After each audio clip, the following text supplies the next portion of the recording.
about local conjugate classes of Diophantine change. Thanks for the organizers, John and Denton for the invitation. Nice to be back to work with you. So as we told you, I'm going to talk about local conjugacy class of Diophantine interaction transformation. But before I state the result, it could take some time, I guess, because I have to recall some basic stuff about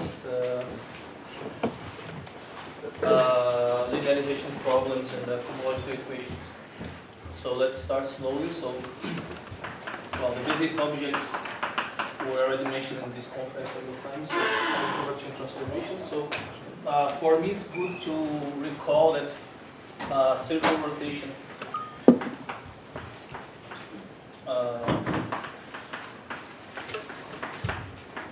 is an interval chain transformation. So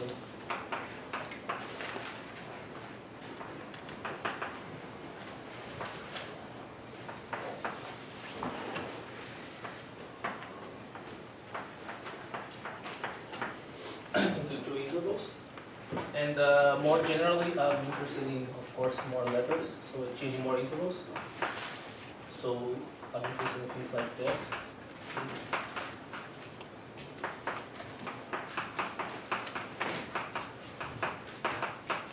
So this is one of the examples, or if you want a more complicated example, you can take this permutation here.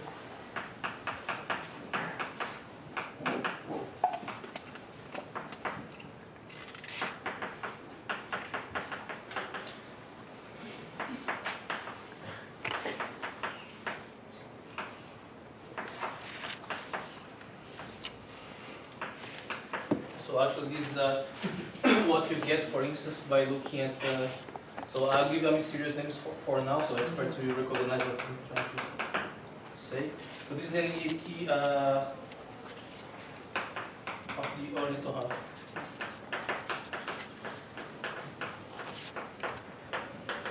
I'm not going to explain right now what this means, but later on it will be clear what I mean by that.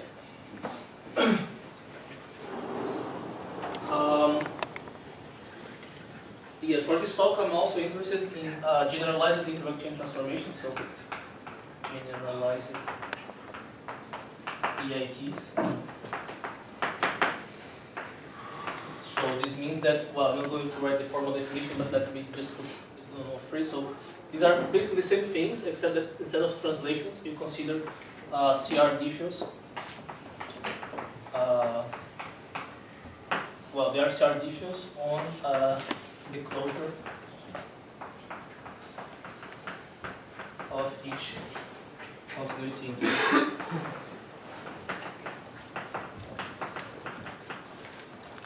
Okay, so instead of putting translation, you put any function you wish, which has a CR extension to the closure. Okay, now, so these are the two basic objects. So what are the problems that I'm interested in? Actually, it's the kind of problem that motivated some persons in the community to enter Teichmuller Dynamics, which is trying to assess the linearization problem. Yeah, so let me write it here as well.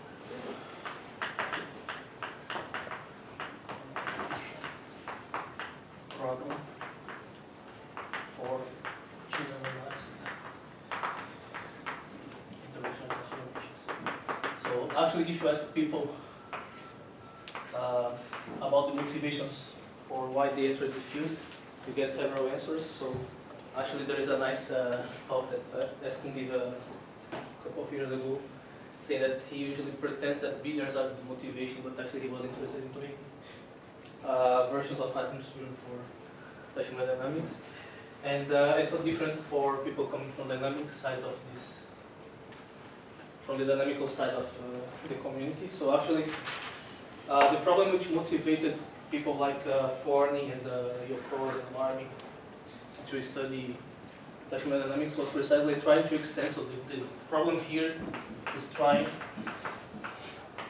to extend, let me put it loosely, like KM theory.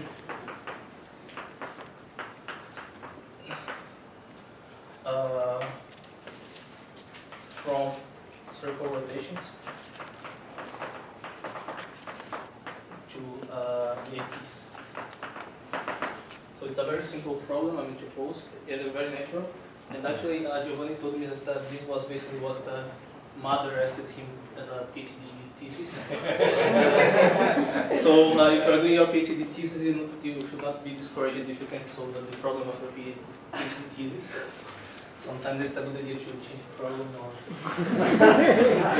not insist too much. Well, actually, Giovanni managed to do cohomological equation, which is not far from here, but well, I'm going to comment on that later. But at least, yeah, so this, as you can imagine, it's a hard problem. It's far from being done.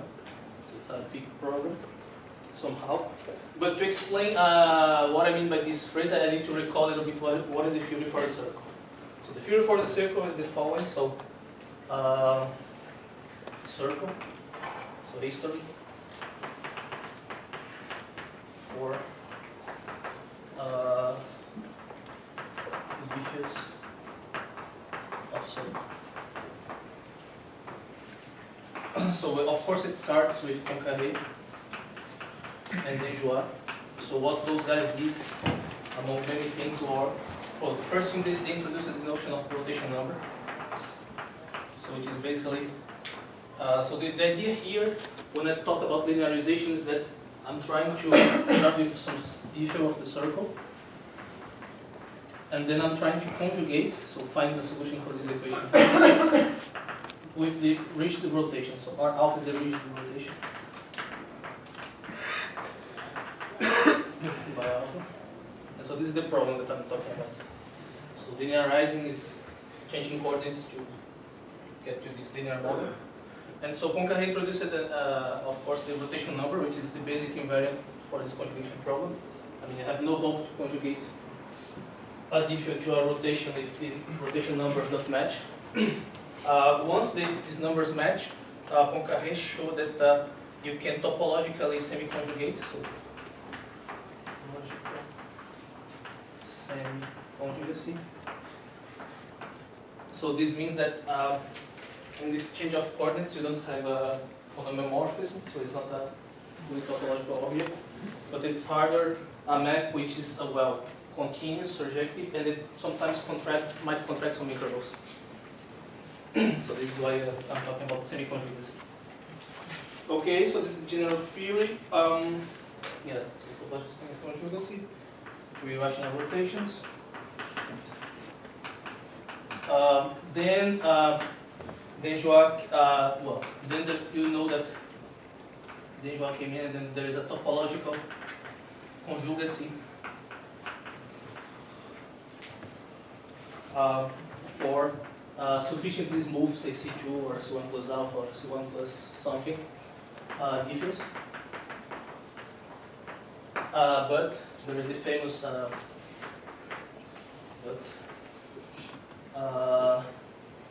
there are counterexamples, so Denjoy are counterexamples. In the C1 case. So if you're not very smooth, you might fail to be able to topologically conjugate the guy, but if you are sufficiently smooth, so C1 plus something, then you topologically conjugate when the numbers match, when these invariants match. Very nice. So now, once you know about topological conjugacy, the next question is, what is the regularity of this map? I mean, if you give me more smoothness of F, what you can say about the smoothness of H? And one of the first results is due to Arnold. So this is why I'm talking about KM theory. Actually, he was using the method of KM to prove this result. It's a kind of local linearization problem. So theorem, sorry.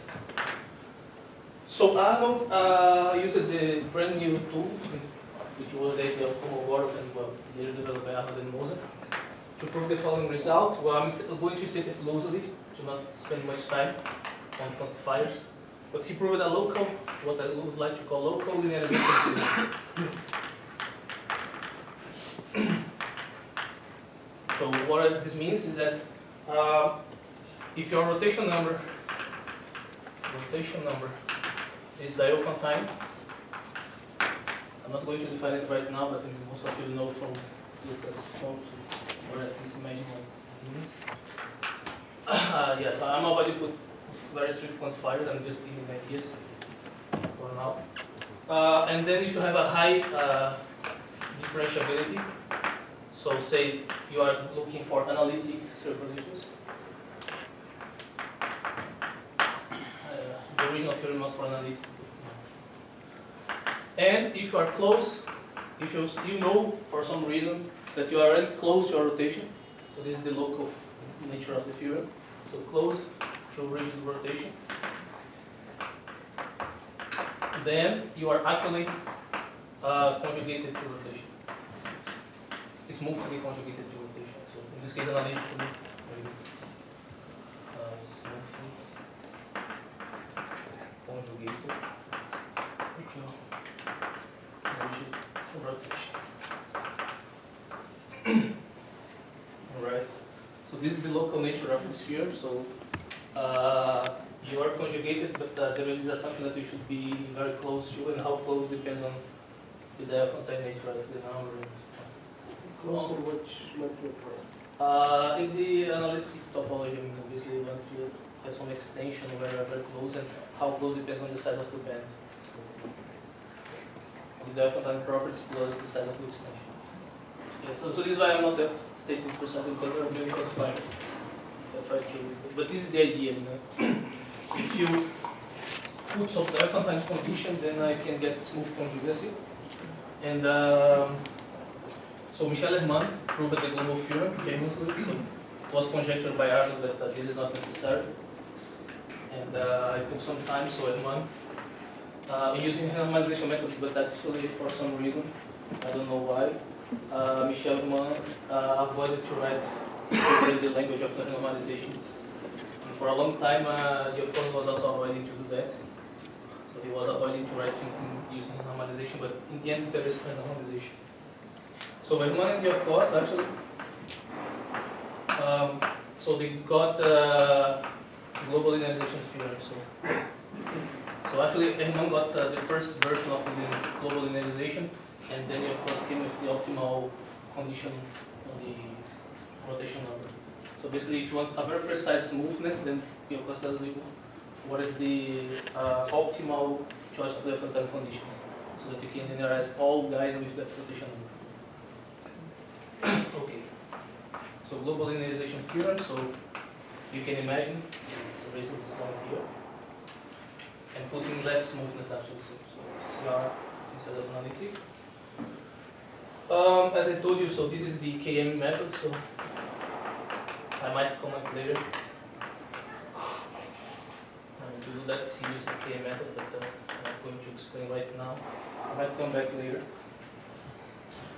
Well, but the idea is that you have this beautiful theory for circles, which is pretty much complete. And the idea is that, well, now we want to do the same thing for interval change transformations. Of course, there are difficulties, as you can imagine.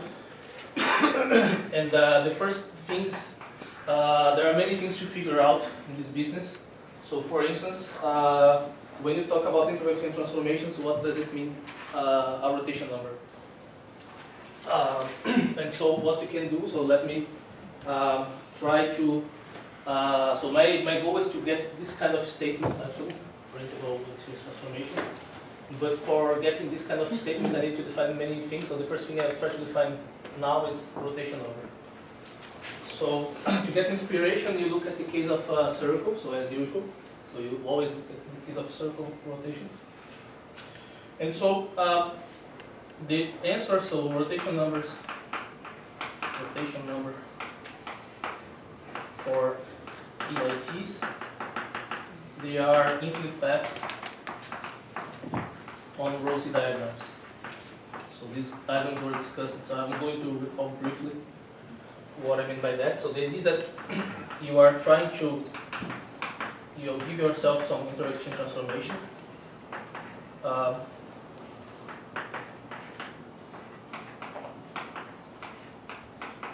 And then, as Howie was explaining, there is a way of renormalizing this guy, which is the rosy algorithm, which consists of taking the largest interval of those two, after removing the furthest to the right intervals, and then you induce the dynamics here. So it's always t or t to the power 2. You need to induce the dynamics. And so out of intervention transformation, you get a new one. So if I call this guy T0, then I got a new interval chain transformation on a smaller interval. And I can, if these points do not coincide, I can continue the algorithm. And so in other words, if my interval chain transformation is irrational, then this algorithm never stops. And the changes in the letters in the combinatorics. So in this case, it changes to A, B, C, D, and then D, A, C, B. So this letter here comes to this place there. In this case, I think it's the opposite, right? Yeah, it's the Top opposite. changes.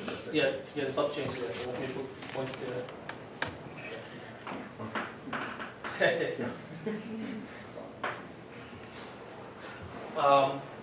So in this case, there is a probability of 1/2. Doing these pictures, yeah, I think it's that way. You don't get C, but okay. So you take notes. So in this way, you start with permutation. So this is the first permutation pi0. Then you get a new permutation pi1. And so this is what people call top operation because you are inducing here. The other way around, which was the wrong drawing, is the bottom operation. So usually you get a graph. It's like that, permutations, and in this case you get a graph like that by doing top and bottom operations.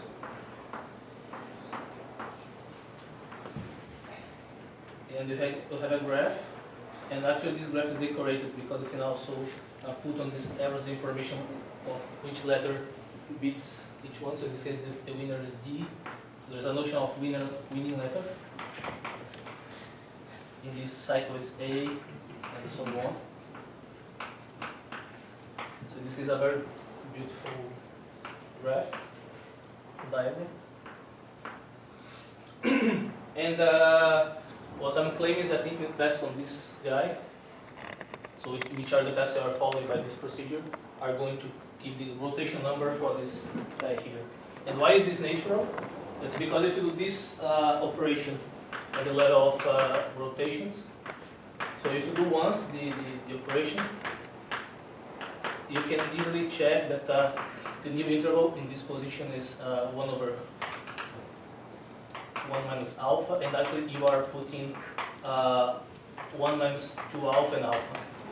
And so you are basically subtracting alpha as much as you can, and then at some point these 2 points are going to exchange positions, and then you apply the other one. So in the case of circles, there is only one permutation possible, which is AB equals to BA. And these operations are top on one side and bottom on the other one. And you can check that the number of times that you apply top operations and the number of times that you apply bottom operations are given by the entries of the continued fraction of alpha. So if alpha is 0, A1, A2, etc. So this means 1 over A1 plus 1 over A2 plus blah, blah. Then you apply top, say, A1 times, then bottom A2 times, then top A3 times, etc. So the infinite path here. So how many times you take a certain leg is the continued fraction, and of course you can recognize the rotation number by the continued fraction. So this is a good idea of picking infinite paths as a coding for rotation numbers. Okay, so this is so we did a lot of a little gymnastics to define rotation numbers. So actually, I told you here that it should be infinite paths, but this is not true. Actually, to represent an indirect change, you should all letters should win. So in this process, all letters should at some point win infinite delta.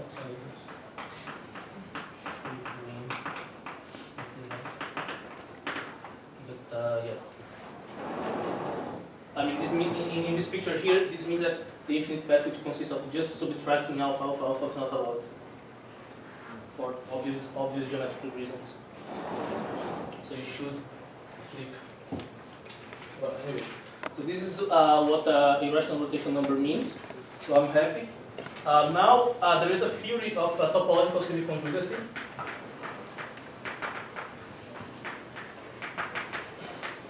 Is there a circular order on these generalized rotation numbers? Sorry? So one thing I see about rotation numbers is they're kind of circularly ordered. Is there a circular order or some kind of order? Or Not quite, no. Not quite. Not quite. But I mean, the singularities which get involved at the point are corresponding to left ends of different intervals. It's more, you are trying to understand, I mean, in a generalized sense, yes, you are trying to understand the order of all left singularities under the forward map, how they are distributed. Yeah. Sort of.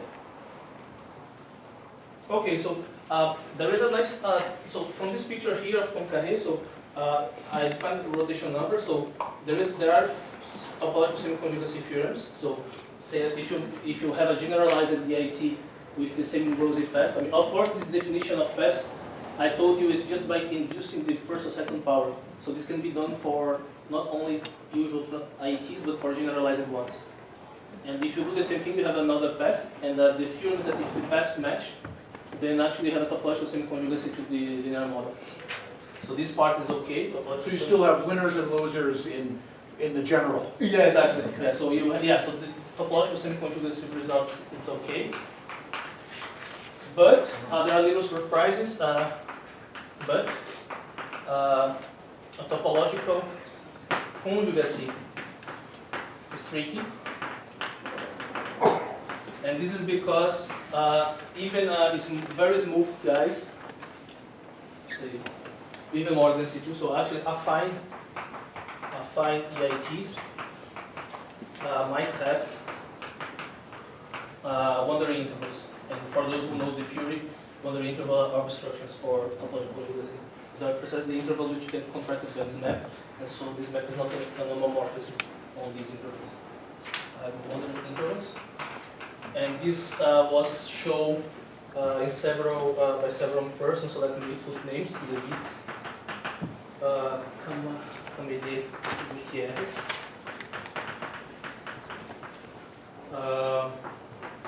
Daiso Pascal et Alejandro Mas. So you mean there's an interval? Oh, sorry. This is an interval that never returns. I mean, Yeah, it's joint from its iterates, yeah. Joint disjoint from its Yeah. Camede. And then Marmi-Moussa-Yoccoz. Well, there are several statements about the construction of these guys, and there is another recent paper by Kobo. Well, now I put there is another Gutierrez, which is Gutierrez Homo. So I should use the text stance over big trace for different authors and small trace for effect. Okay, so this is Anton Totten and Mas. And yeah, so you should be aware that the topological conjugacy is tricky. Even you are very, very smooth. Is it recent? It's recent, yeah, it's very recent. It's about how to build this kind of examples when you have on the base guys like the Forni and S. So when you don't have the condition of Marmi-Moussa-Yoccoz, so because of some zero expanse, but yeah, I'm not going to enter into these details, but well, cool. So nice. So the problem is that for EITs, we have a problem of applying KM. So the difficulty, from the technical point of view, is that applying KM schemes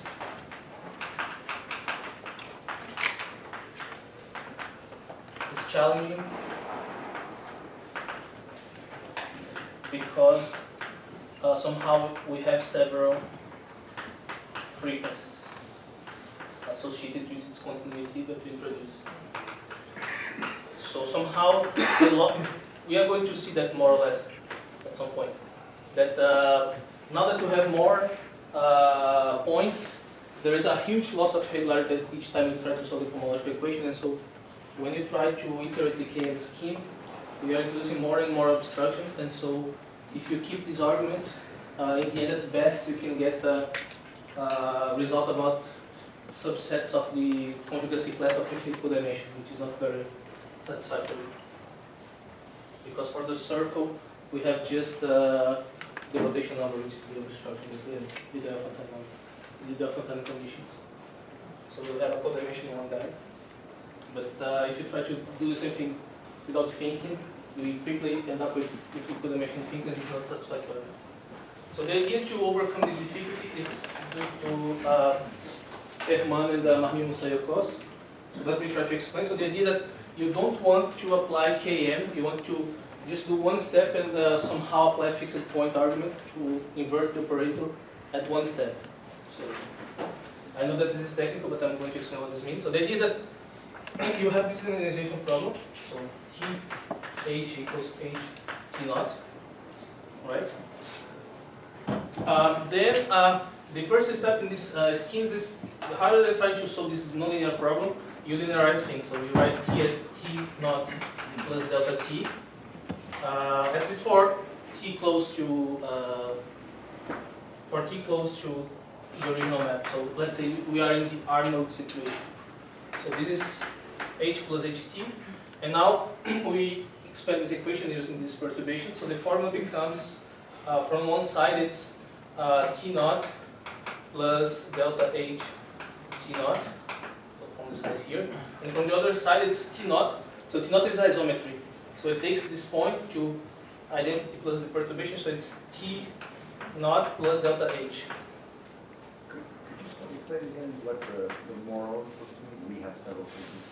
It's hard this is a phrase for experts, but frequencies means that very low level explanation is for the circle case you just have one frequency, which is the length alpha, if you normalize. For other guys you have more frequencies, which are these lengths of the intervals. You have more intervals, you have more lengths to play with, and for those who knows, I mean these are frequencies somehow, and yeah, but this is just a remark for experts somehow. So I can erase these if you. So there are no difficulties if you wish. There are no difficulties. So sorry. Yeah. So what happens is now you apply this equation here. So on the T naught side, T naught is an isometry, right? It's a local translation. So it shifts the point by the same amount that we got. So this is why I don't have anything here. And then there is the last term, which is HT, sorry, composed with identity plus H. Now what people do is, well, you get rid of T naught, and now you get rid of first order terms. So if you keep higher order terms, keep first order terms. So the equation you see is delta H dynamics minus delta H equals delta T. So this is higher order. And so this is what people call homological equation. So it's a linearized version of the problem. So in other words, what we are trying to do, homological equation. So what we are trying to do, you have a nonlinear operator, which is basically for each H you do the conjugation, and then you are trying to find a fixed point for some equation. Instead of looking directly at the nonlinear guy, you linearize and then try to solve the linear level, and then try to come back somehow. and then so this is why I was telling that Giovanni could partially fulfill this project. He understood very well how to give solutions to this homological equation. Since 1997, there are several works. So we started with Giovanni and then Marmi-Moussa-Yoccoz, etc. So this homological equation we are starting to understand. And the problem, so this is, so the strategy is a solid homological equation. So this gives candidates for how to perturb the identity to get close to the conjugacy. And of course, there is the difficulty that these are only candidates, so you have to correct to get to the guy. So usually in KEM, what you do is you iterate. So you normalize the interval change. You do the same trick of solving the homological equation to get the approximate conjugation, and then you try to get back by the normalization. And then there is a fight of the error that you get between the true conjugacy and this guy and the action of the normalization. So somehow, if you are in the stable manifold of the normalization, then you are okay. You are going to converge very fast. But if you are not, then there are problems. And so this is why you can't always solve this equation. So there are obstructions for the solution of this equation. So one obstruction is that the average of this function should be 0. And the other one is the Birkhoff sum of this function should be bounded, because when you do Birkhoff sums, you just get the less than, it's a telescopic sum, so you won't get absurd. So there are obstructions to solve this equation, but yeah, well, so this is why. And also there is a third ingredient that you're going to see, is that when you try to solve this equation, there is a loss of regularity, which is if you plug in a function which is very nice, say C1, C2, usually the solutions to this guy are only C0 or something, so we lose two derivatives or t derivatives. And so every time Km tries to recover this loss of derivative, but in our case it's not possible to do that because the loss would be very big, so I'm going to comment on that later. Can you say, how does the contours of the Rosie diagram, how do they also constrain? Yeah, so they enter in this process when you try to improve the way this solution of the cohomological equation approaches the true guy. Because I mean, we ignore higher terms.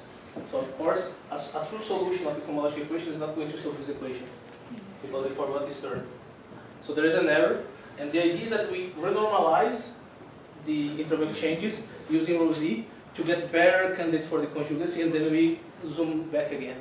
But of course, when we zoom back again, we introduce error, so there's a competition between the quality of approximation and what the normalization does. So did you say it again? So you have small error that's good? Yeah, you have, normalize yeah, it goes this up. term here is not in this equation. So if you truly solve this equation, this formula is not giving h. And so there is an error. So the idea to overcome this problem is you iterate a lot, the normalization. You solve this equation at the level of the normalized guys, and you come back by the normalization. And so when you bring back the conjugacy, there are two problems. The quality of approximation versus what the matrix corresponding to the inverse of the normalization is doing. So the inverse actually stands the error? Yeah. It depends. It depends on where you are. It depends if you are in the stable or unstable space of the normalization. So, yeah, depends on where you are. But so the idea is that, well, you solve this equation, then you for tk. So tk, you remember my notation, is the guy that we get after k steps of the algorithm. And then you try to solve the cohomological equation, get approximations for h, and then get back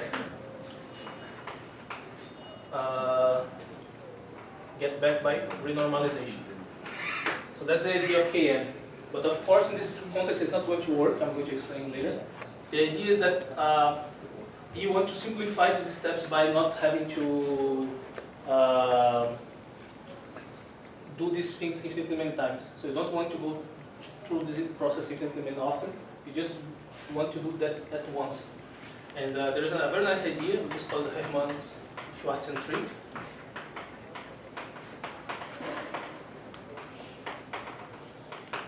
Which is the following. You consider the Schwarzen derivative of a certain function, so it's g log d, so it's e2, yes, log df minus 1/2 d log df squared, something like that. So these are very strange derivatives, but for those who knows, it's a derivative which is basically measuring the flow of conformality. So the point is that if this derivative is 0, then your guy is Matheus.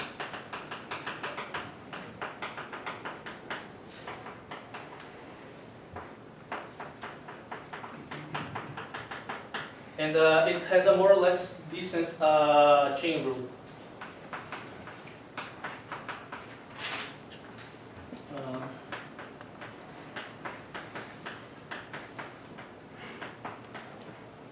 Which is twisted by this derivative, but otherwise it would be almost perfect chain rule. Okay. And so, why is this Schwarzen interesting? I'm still just a little bit lost. So in other words, you say if you're on the stable manifold, then you're going to win. But you can never know that you're on the stable manifold. Yeah, exactly. So this is why you have to not solve the cohomological equation, but There's a way of proving that solutions exist without finding them. yeah, Okay. yeah. Fine. Yeah. Where is your Schwarzian defined? Or, I mean, what functions is it defined on? Here's for function for this on the interval. This on the interval. In the interval, yeah. For this to be in the interval, yeah. Yeah, but somehow you see that, I mean, this formula is saying that it's measuring somehow how far from conformal it is. How far from being projected? Project, exactly. Which projected makes sense in real In real, cases, exactly. complex cases. Exactly. And so why this is good? It's because here you see we try to linearize the cohomological equation using the standard derivatives, so first order approximation. But you can also try to linearize the same problem using the Schwarzian. And now the magic comes. So if you have this problem, say f h equals h t naught, then the Schwarzian derivative of this guy becomes f. So it's the formula there, right? dh squared plus s of h, so equals to s of h t naught. Then the derivative of this guy, but this guy is isometric, so it's 1 plus, it's 1, it's 0, sorry, and 0. And so that's it. And so this means that your equation is basically a cohomological equation, except that it's twisted by this dh squared term, right? I mean, you got a cohomological equation on the Schwarzian derivative. It's a function dynamics minus function, so it's cohomological, except that this other side depends on h. So actually, what you should do is you should define this function to be a function of dynamics.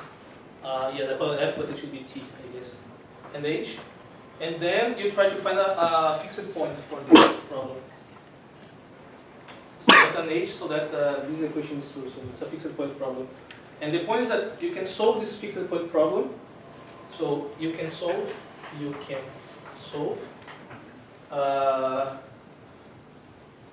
and this is the magic, invert the Schwarzian derivative.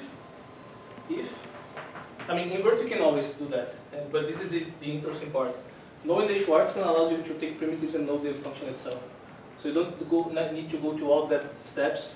It's too fast as to, if you can solve homological equation with optimal loss of derivatives. What I mean by that is you want to plug in a function here, which is C1 plus, say, bounded variation, and then you want to find a transfer function, which is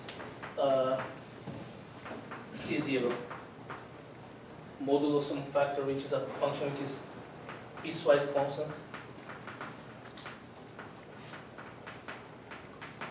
on the intervals, on the continuity intervals.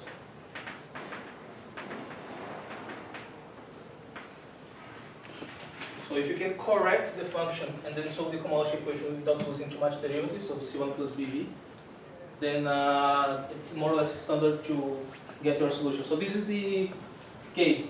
You should solve the cohomological equation with as little loss of regularity as possible.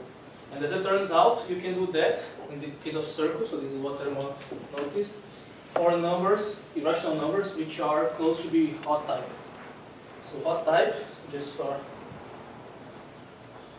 to remember, is, so the name comes from the famous theorem of hot, which basically says that algebraic numbers are hot.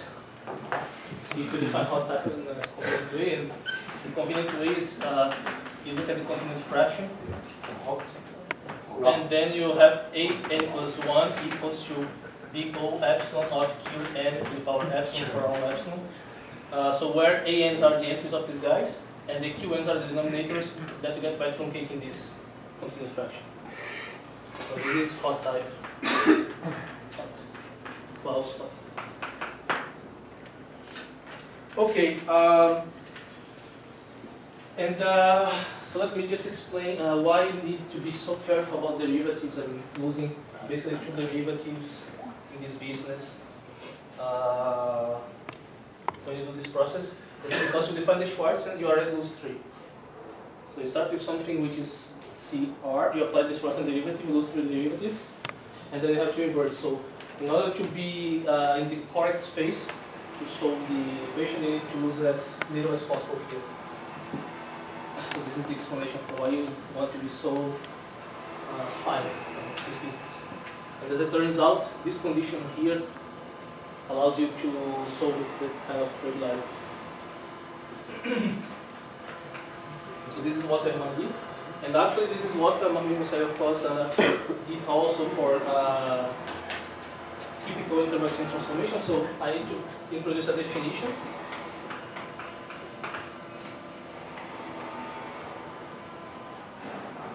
Definition.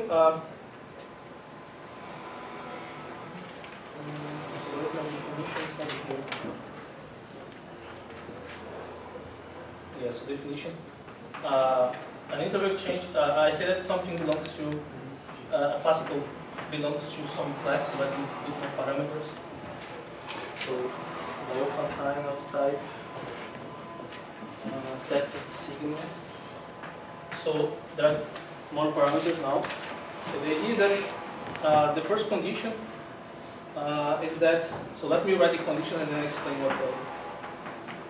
what I'm doing.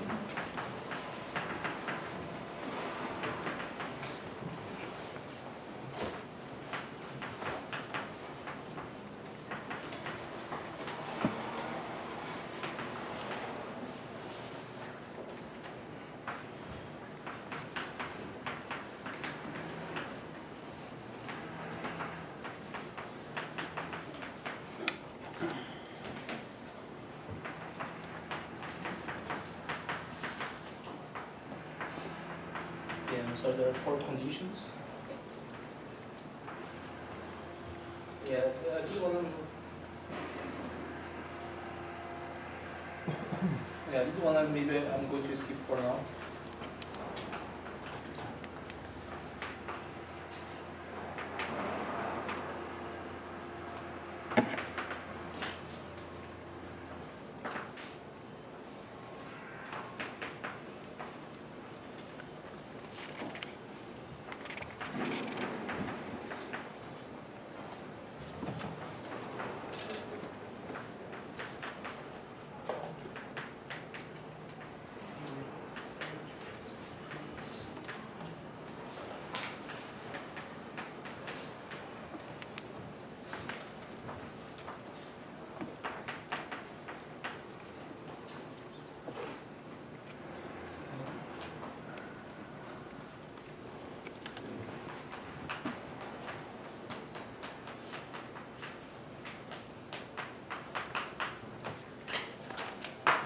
Yes, there are 4 conditions for our Diophantine scheme, which comes from the fact that we have more intervals, so we have to do something about matrices. So what is this statement? So there are 3 parameters that see. So first there are these matrices here, B, NK, NK plus 1. So what are these matrices? These matrices are as how we explained. So when you apply this algorithm comes with matrices which take care of how intervals change. So how these intervals are subtracted from each other. So these matrices are usually called concentric cycle. So for each arrow gamma, you have a matrix, which is an elementary matrix. It's identity plus loser winner, something like that. And what I'm calling B and N is the matrix that you get by multiplying all matrices between Tm and Tn. So you follow the arrows, and then you get this matrix. So these are the concentric matrices.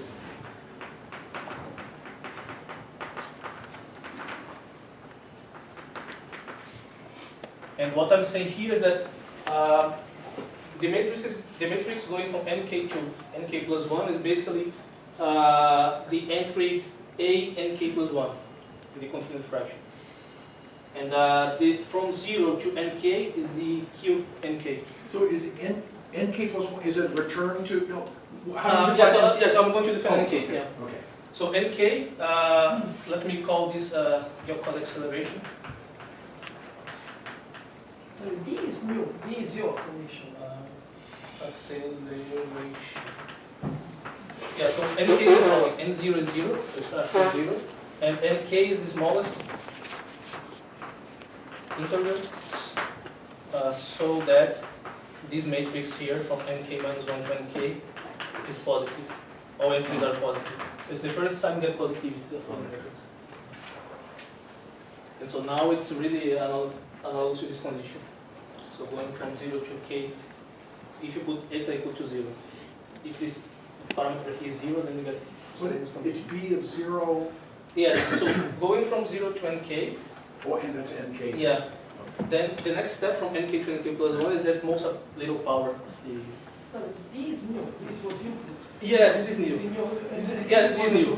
Yeah, this is is an new. isometric extension where there are zero. Yeah, it's a CD extension of the hot type condition they had. This is So, the new set, okay. and then this gamma 0 is just the space of functions which we've had 0 mean. So gamma t is the space of functions which are piecewise constant. Functions which are piecewise constant. And gamma 0 is the space of functions, the same functions in gamma t with 0 mean. Of course, I mean, since there are only 5 Lyman intervals, this space is basically r to the power alphabet, and this is a hyperplane.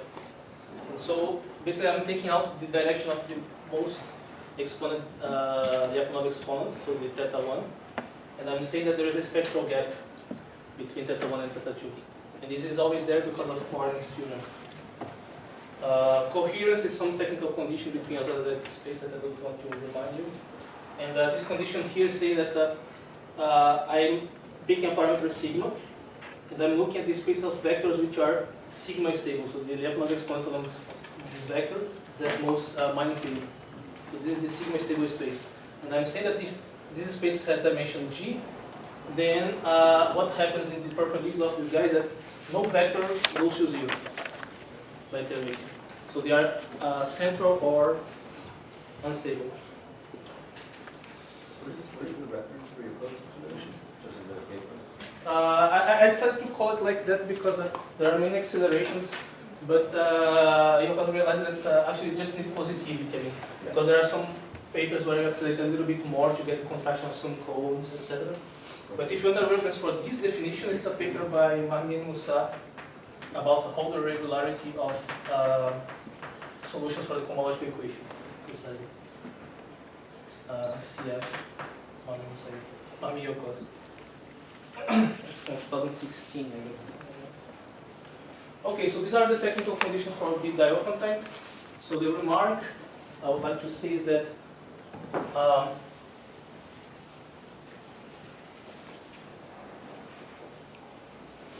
so the remark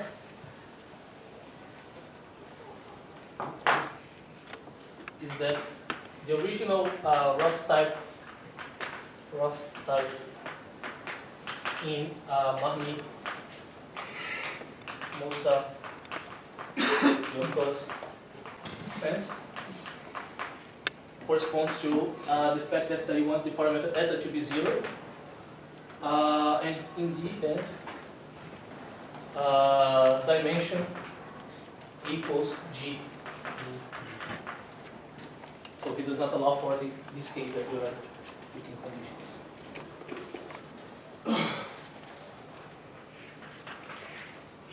And yeah, so in this language, so the theorem that we got from Marmi-Moussa-Yoccoz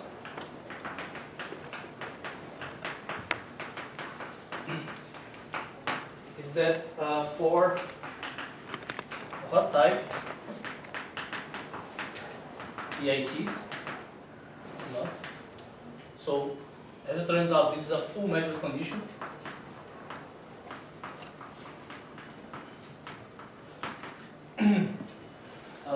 For hot types and for any differential differentiability from 3 on.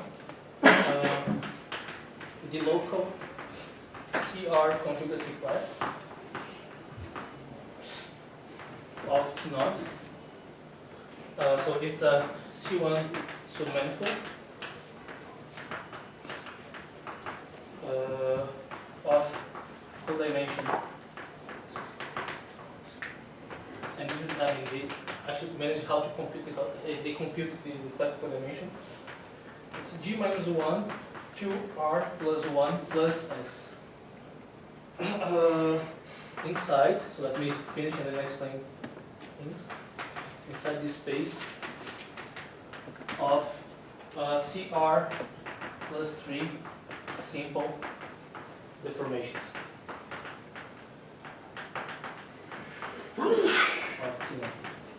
So what are simple deformations? These are deformations of T naught, which are the identity near the discontinuity intervals. And that's it. I mean, these are the guys which have the same discontinuities, and which coincide, which are CR plus 3 up to the closure of the interval, and which are the identity, which coincide with T naught near the endpoints. And why they consider this kind of deformations? Actually, this is just to give a clean statement. You can replace this guy by any deformation, actually, as far as a certain number of obstructions are satisfied.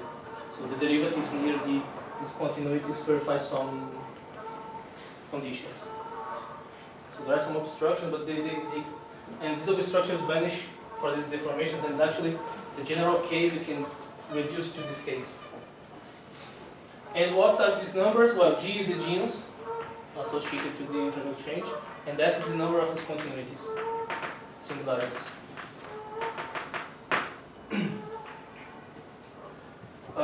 Yes, so actually this codimension here explains why I was so afraid of KM schemes when I was discussing why not applying KM schemes to get this kind of result for all the Diophantine types. The idea is that you see there is a new phenomenon here in this codimension that we don't see before. In genus 1, so the torus case, the circle case, this is 0. So basically the codimension is fixed by the number of singularities, which is 1. So it's coherent because you have only rotation number. And so we can apply KM scheme because it don't have a huge loss of codimension when you change differentiability in this business. On the other hand, as soon as the genus increases, every time you not only lose regularity, but you lose a lot of regularity because of this linear growth. And so your KM scheme is, I mean, as far as I can set it up, the KM scheme is not very strong to recover the derivatives, the loss of derivative.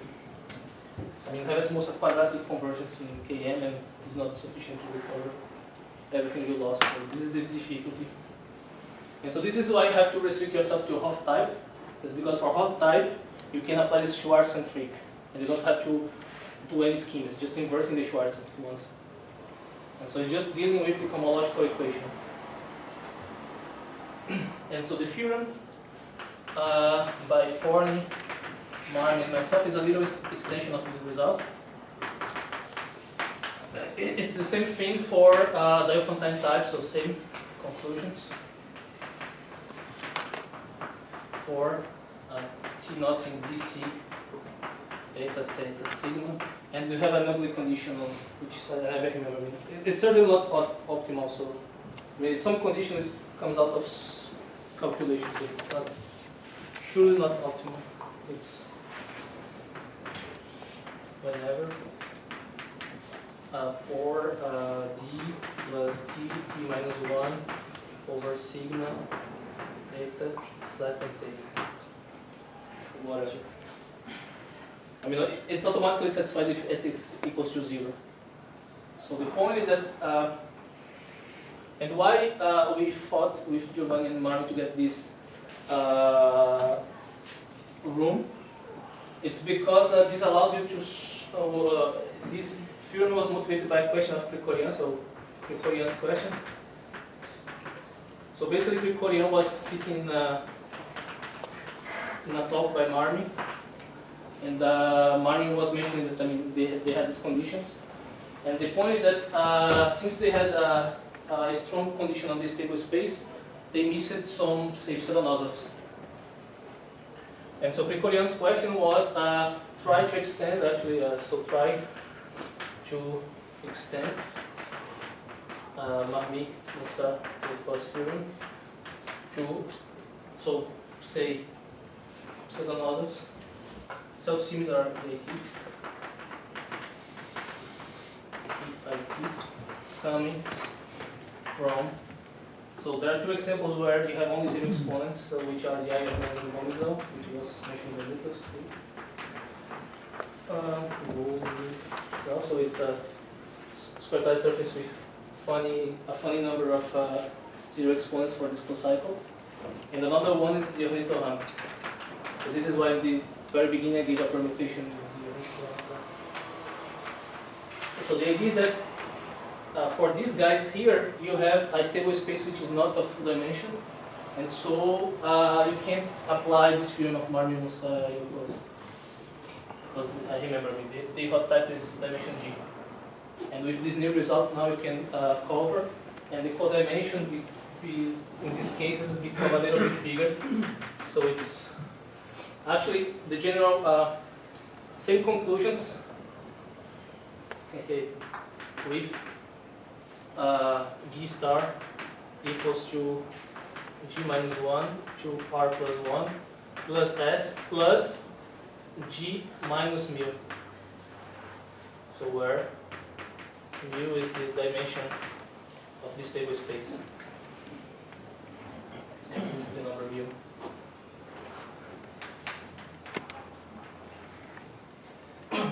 So basically the number of, so this is basically the number, let me say a silly phrase, it's the number of non-negative zero exponents. In the sense that, I mean, for this cycle, yes, for this cycle there is simplicity, so you always have exponent and minus it, and so actually zero exponents, it's an even number, so this is half of the number, so it's the zeros which are in the non-negative part. Yeah, so in particular you can get formulas for the codimension of these guys, I forgot. But they are slightly bigger than you see in Marmi-Moussa-Yoccoz.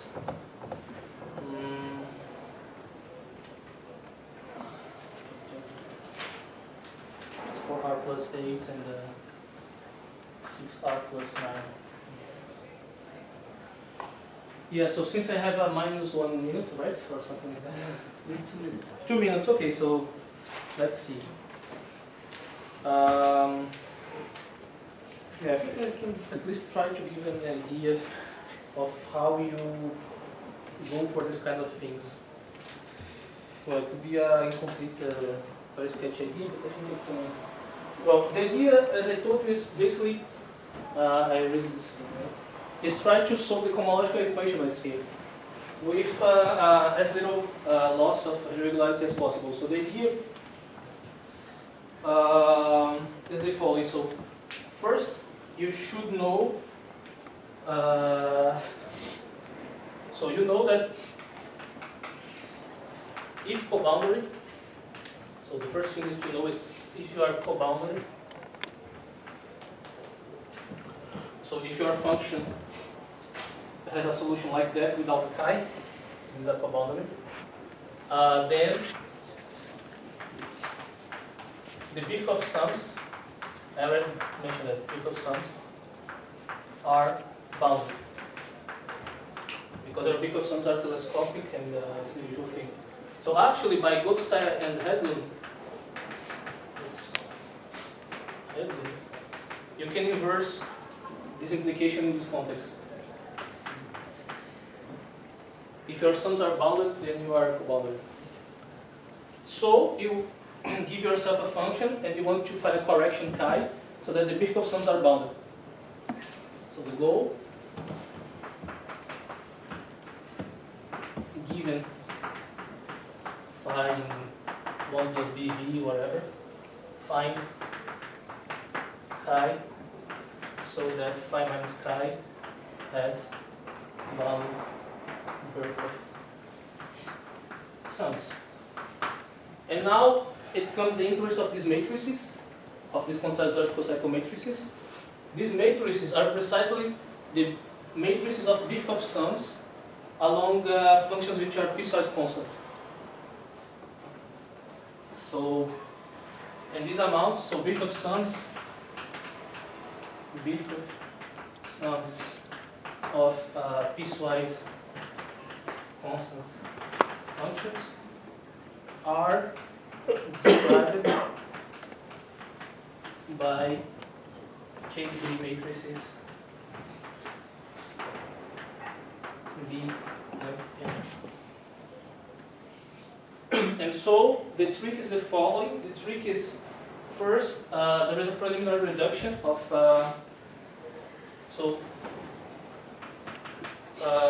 from general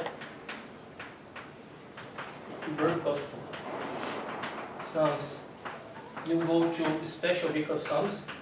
So in other words, you basically control what happens between two guys using just the n case, special Birkhoff sums. And now is my last and for a special Birkhoff sums, you can say that you put all conditions on the matrix so that it works. Well, it's not quite true, there are some ideas, it's not very easy, but you can pretend that at this point that the conditions on the matrices are so that, the special Birkhoff sums allows you to do this procedure. Thank you, and sorry for the time.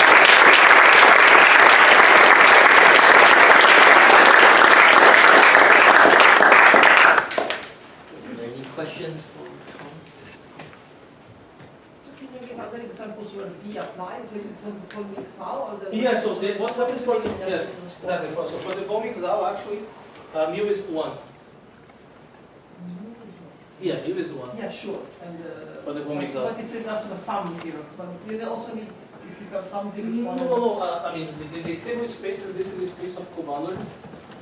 And this condition here says that these are all other guys are obstructions. that or All others, so central and unstable, are obstructions. Because they don't decay to 0. but it is fake. I don't know what we see. No, these are just conditions so that we can really say that we understand precisely the local conjugacy class. No, but It's a I'm trying pseudo- to understand where is it true, where is it false, or can it be false? Or... No, in general, I don't know. I'm pretty sure that this field is not as far from optimal. There are many places that we can improve. But it's simply that the techniques we know it's, well, in the end, yeah, but it's, So what I'm asking if you have a certain number of zero exponents, or is it some dimension, and then when is this second part true? this is true, for instance, this is true for the Wollmilchsau and the But you need this isometric extension. yeah, exactly. It's isometric in the center. Yeah. So if you don't have that, then Yeah, there are many principle- summations which are zero exponent for which you don't have that. Yeah, zero exponents is only, not decaying very fast, but it could decay polynomially, and this would Okay, kill that you. would kill it. Okay. Yeah, exactly. That's what I This would wanted kill to the know. So it's method. really isometric extension. Yeah, exactly. This is, we put this condition just because it's satisfied for the Wollmilchsau, but I think there is room for improvement. But, I see. If there are additional questions, let's save that for Yeah. lunch and we'll send